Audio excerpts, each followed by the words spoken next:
Hello everyone and welcome to another video from Kazamaza Chess. First allow me to say thank you very much so much for your positive feedback on my first video, and I'm really getting a lot of messages from you from so many players on lichess.org for me to show their games. But for this reason I want to say something, and that whoever want to send me his game, please add it on the in the comment below the video, because as you know, lightchess.org doesn't have this really basic strong mail based site, so I don't want to miss any of your games, because uh, somehow I can't make an archive for all the messages I'm getting. So if you guys can make a put on the comment below the link of your games, and I will gladly analyze it and show it here. So that being said, let's check out this game. This game is sent from one of my friends. His name is Creative Thinking, and as you can see, he played this classical game around 3 weeks ago, while his rating was around 1700, and he played an opponent around 2000. So this game is really has a lot of tactical positions. I can't I can't it's impossible for me to analyze all the moves in a very short video like this. But if you want to understand all the moves, I really recommend for you to contact Creative Thinking, and he will gladly answer all your questions. But I will try to make to show the idea behind this game as fast as I can, without actually making 1 hour video or more for this game. So let's check out this game. Creative Thinking, known as CT, he playing with white, and his opponent is black. He opens with d4, and when d4, I really like d4 opening, because it leads to very tactical and sharp line.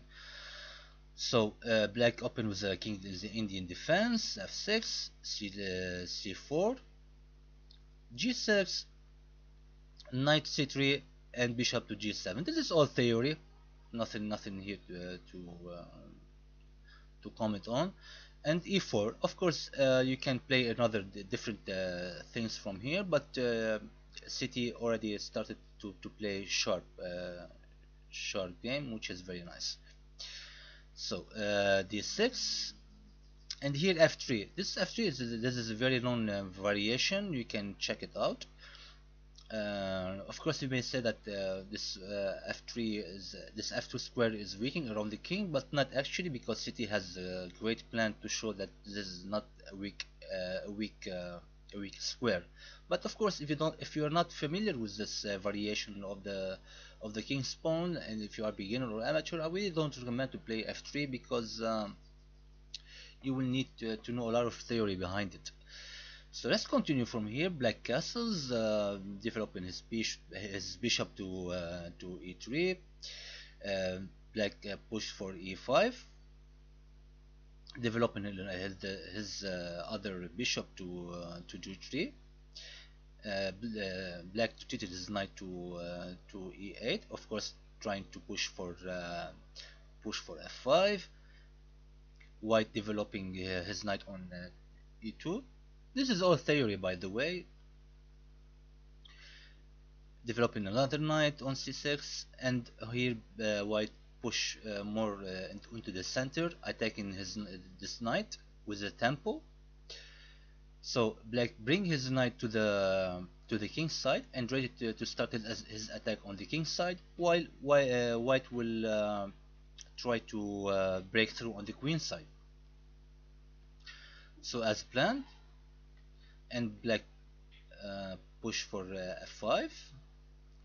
White expand on the queen side, black attacking the bishop on e3, and this is the ideal square for the f3 for the bishop. This is the ideal square for the bishop to goes to the f2, since the f3 is already played from the beginning. So this is the plan about it. That's why this f2 square will never be a weakness. Black trying to expand on the king side, and white expand on the queen side. bring another attacker to the game, black, and here white simply develop his queen on an active diagonal. And here the battle for the g4 square. Of course, you can see all those sorry about that, all this fight on the g4 square. This is rook left. Of course, the idea is to bring it to the h file after white castles king side, but here it's not really obvious, and you don't want to cancel king side actually, where all the attacks is happening. It's not really safe. So instead, white push more on the queen side. Black, on the other hand, close the position, but white push further. And here, white castles on the queen side. And it's really safe to castle on the queen side because this position is really close. Look at this pawn's structure. White has so many space. A queen side, and his king is really safer from having from castling on king side. So bringing another attacker to the game, attacking this g2 square by playing this knight to h4. Simply here white trying to improve the position of the king, and bringing another defender. Here's this knight to c1. Of course, this bishop here just x-raying the white queen after the position is open, because black eventually will want to push for g4. Then this the queen will be pinned.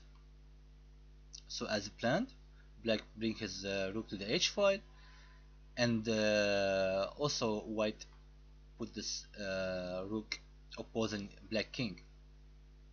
So here black was ready to push for g4, and as you guys can see here, this is the reason behind this bishop, as we said before.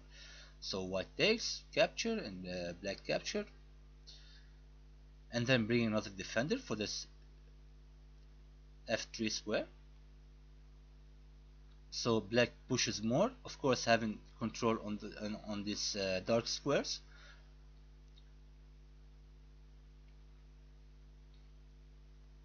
White try to maneuver his knight, and here he has an idea of maybe sacking his knight here to try to open up this diagonal for on black kings, and couple of moves simply just to improve the position more and added more defenders. So you may say that this h file is open, but as you will see in the game, this h file won't be so much productive for black. And here already white is like black is like playing with two pieces down, because his bishop has nowhere to go. It's not developed yet, and his rook is totally out of the game. While if you see here, all the white pieces are simply too much active. So black trying to activate his queen. Of course, this is another x-raying. So as you can see here, white is has two pieces x-raying the black kings. Of course, here knight to g6, open up this h file, and bringing his rook to the as planned, attacking this g2 pawn.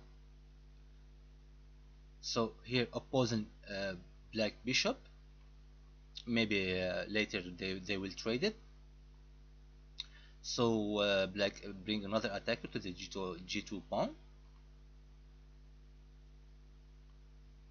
Okay, and here finally black finds a way to develop his bishop. Of course, here you can take the bishop because it's pinned. But already you can see here how white pre-moved. He understand what black want to play, so he was always playing precautious move, like here maneuvering the knight from b4 to from b4 to d3, and then to e1, trying to defend this pawn, of course. So here the idea for that black played the queen to d8, of course, to bring it to this open a file and try to attack white king. So queen f1 unpinning, black continue his plan, and here white plays knight to a2, of course, to have more protection around this king. And here the bishop is already controlling this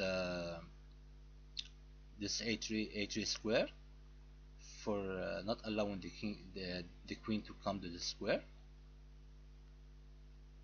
And here you can see this pre-move that white played, defending the bishop. Now bishop b3 attacking the queen, queen back to a7.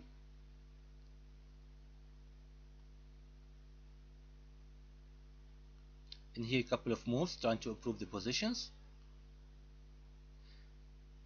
And white trying to bring his rook to the a1 and try to attack black queen.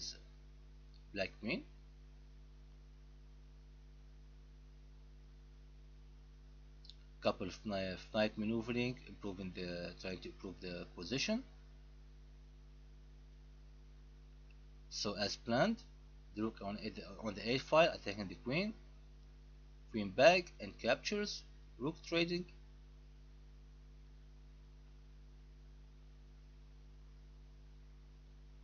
Simply improving the position. And here black tried to open up the king side. And here of course bishop to h3, pinning the queen, bringing another defender, this knight to e1, and black bring his queen to the h file, another attacker. But here white actually captured the rook, black captured the queen, and rook captured the queen on h8, king captures. And here is the really nice tactic from creative thinking. This is like really creative chess, as he like to say about it. He sacked his knight with little tactic, of course. He will get his piece back. So black captured the knight. Bishop captured bishop, of course. That comes with an attack on black knight. Black knight back to black to f7.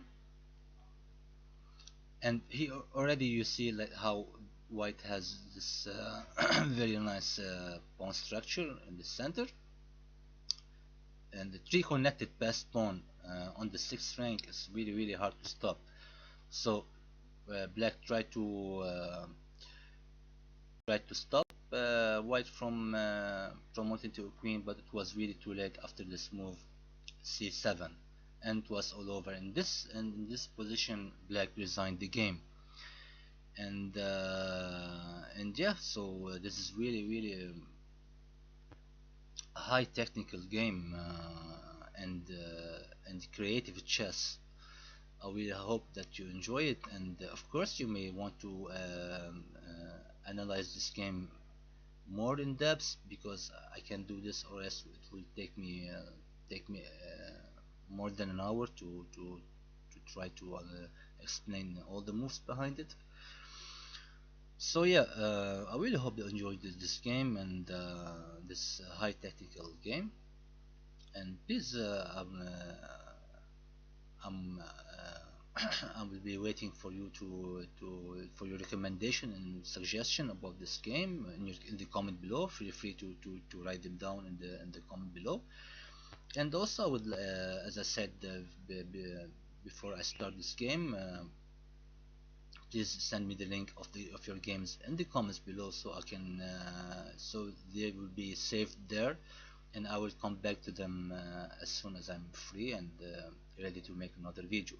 So hope you enjoyed this game, and thank you everyone for watching, and I will see you soon with another hopefully interesting content.